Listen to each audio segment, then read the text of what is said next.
नमस्कार, breaking news दी article में आप सभी का स्वागत है। बड़ी और विशेष खबर आपको बताना चाहूँगा कि मोदी जी के आह्वान पर पूरे देश भर के अंदर हर एक पार्टी का लीडर तिरंगा यात्रा निकालने में लगा हुआ है। ऐसे में सोनाली फोगाट की तरफ से भी आदमपुर मंडी के अंदर तिरंगा यात्रा निकाली गई है। बिश्नोई के एमएलए पद से इस्तीफा देने के बाद भाजपा नेत्री का आदमपुर में ये पहला कार्यक्रम है।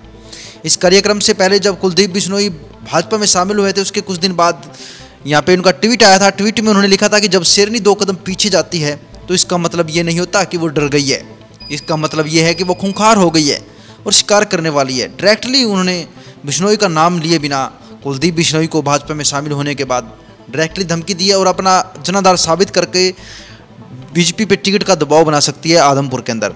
साथ में ये भी आशंका लगाई जा रही है कि भाजपा नेत्री सोनाली फोगाट बीजेपी से इस्तीफा देकर कांग्रेस पार्टी से भी चुनाव लड़ सकती है अगर उन्हें कांग्रेस पार्टी से टिकट मिलती है। उनका मकसद है आदमपुर से चुनाव लड़ना और बिश्नोई को हराना। आपको बताना चाहूँगा कि कुछ दिनों से आदमपुर से दूर थी, मगर रविवार को उन्होंने आदमपुर में तिरंगा यात्रा निकाली। इस तिरंगा यात्रा में पुलिस सुरक्षा व्यवस्था के पुख्ता इंतजाम थे। सोनाली खुद हाथ में तिरंगा पकड़े हुए कार के सनरूफ से बाहर निकलकर तिरंगा फहरा रही थी। उन्होंने मंडी में चक्कर लगाए। कुलदीप बिश्नोई की आड़त की दुकान भी है। सोनाली की तिरंगा यात्रा में आगे आगे डीजे पर देशभक्ति के गाने बज रहे थे। सोनाली ने कुलदीप के गढ़ में तिरंगा यात्रा निकालकर अपने तेवर स्पष्ट कर दिए हैं। सोनाली फोगाट खुलकर उसके विरोध में नहीं बोल रही, लेकिन सोनाली ने ट्वीट करके अपने समर्थकों में जोश पैदा कर दिया है।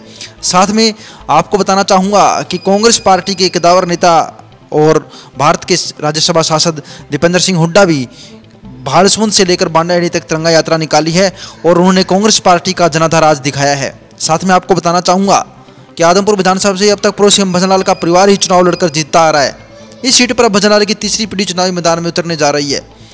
1968 में भजनलाल, 1972 में भजनलाल, 77 में भजनलाल, 82 में भजनलाल, 87 में भजनलाल की पत्नी चश्मा देवी, 90 में भजनलाल, 96 में भजनलाल, 2005 में भजनलाल, 2009 में रेणुका बिश्नोई, 2014 और 2019 में कुलदीप बिश्नोई यहाँ से चुनाव जीतते आ रहे हैं। इसके बारे में आपका क्या कहना है, कमेंट कर सकते हैं। जुड़े रहिएगा दी आर्टिकल के साथ, बने रहिएगा। जय हिंद।